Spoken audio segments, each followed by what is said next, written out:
أرضية الملعب وداخل الملعب وخارجها أن تكون حفلة في كرة القدم لأول مرة.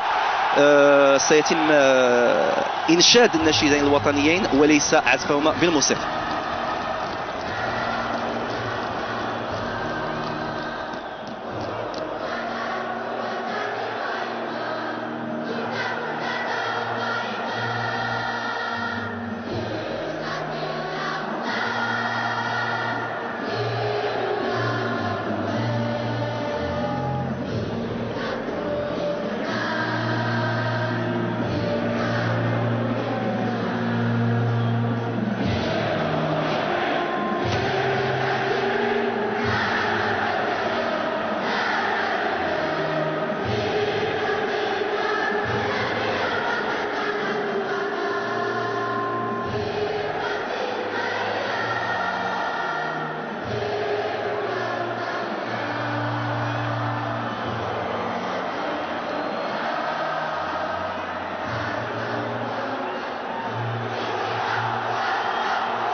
وكأن المباراة تقام بمدينة الدار البيضاء وليس بالعاصمة الفرنسية باريس. والآن مع مارسيليز النشيد الوطني الفرنسي.